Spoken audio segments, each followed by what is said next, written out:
You know that feeling, right? You push some code, you think it's perfectly tested, and then boom, a bug pops up in some weird edge case you never even thought of. Well, today we're going to dive into a testing technique called branch coverage. It's specifically designed to hunt down those hidden paths in your code just to make sure nothing slips through the cracks. So let me ask you straight up. Does your code have secret, untested paths? I'm talking about all those little if this, then that moments. Are you really 100% certain that your tests are exploring every single one of those possibilities? Hmm, Okay, here's a fun way to think about it. Imagine your code is one of those old school choose your own adventure books, right? Every single if statement, every switch case, that's a choice point. It's like the book saying, if you're a brave knight, turn to page 10. But if you're a sneaky rogue, turn to page 20. Well, branch coverage, that's our way of making sure we've read every single possible storyline. All right, so here's the game plan for today. First up, we're going to define what branch coverage actually is. Then we'll get our hands dirty with a real example to see it in action. After that, we'll weigh the pros and cons, the good and the bad. And finally, we'll zoom out and see where it fits into the whole testing universe. Okay, so let's start by mapping out this story. First things first, what exactly is branch coverage? And maybe more importantly, how do we even measure it? So the official name is branch coverage, but you might also hear it called decision coverage. Now, it's what's known as a white box testing method, which is really just a fancy way of saying we get to peek inside the code and see how the logic actually works. And the goal?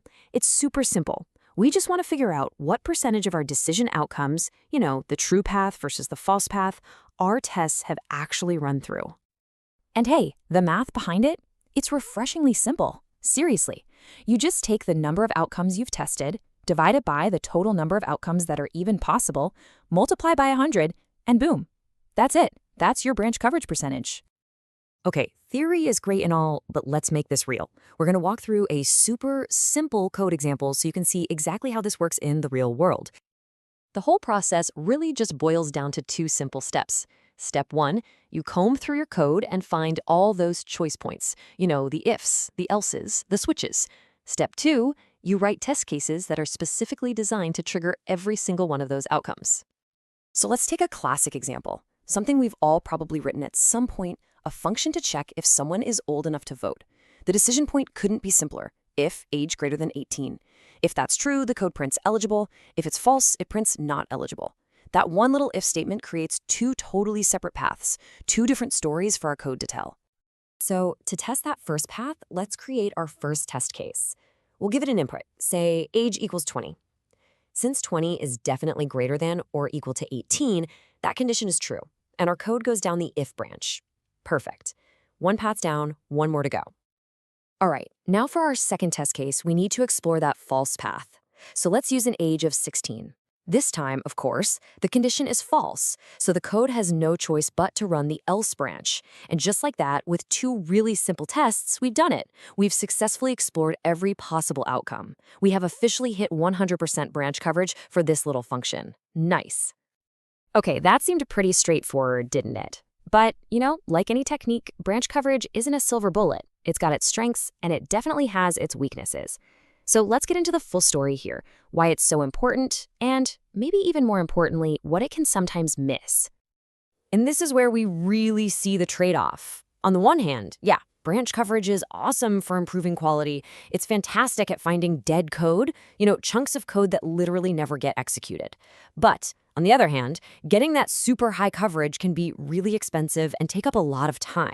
And here's the kicker. The big one, it can still miss sneaky bugs that are hiding inside complex logic, like an if statement that's juggling multiple conditions at once.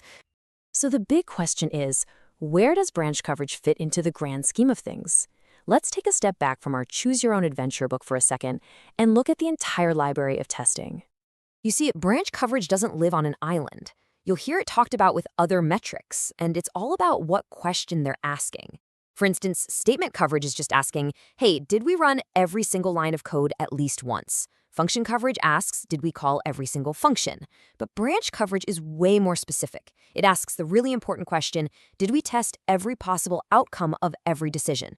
They're all just different pieces of the same big puzzle.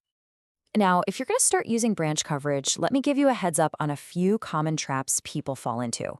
First, whatever you do, don't confuse it with statement coverage. You can hit 100% statement coverage and still completely miss a critical branch. And remember those tricky, complex conditions? Yeah, you got to be extra careful with those. Also, and this is a big one, don't blindly chase 100% coverage just for the sake of a number. Sometimes the cost just isn't worth it. And seriously, use automated tools, please. They make this whole process a million times easier. So, if not 100%, then what's a realistic target? Well, in the real world, a coverage rate somewhere between 70 and 80% is generally considered a pretty solid benchmark. It's a really practical goal that balances being thorough with, the actual pressure of shipping code. And really, this brings us to the core of it all. Branch coverage is all about making deliberate choices, not just in our code, but in our entire testing strategy. It forces us to take a step back and ask a really tough but important question.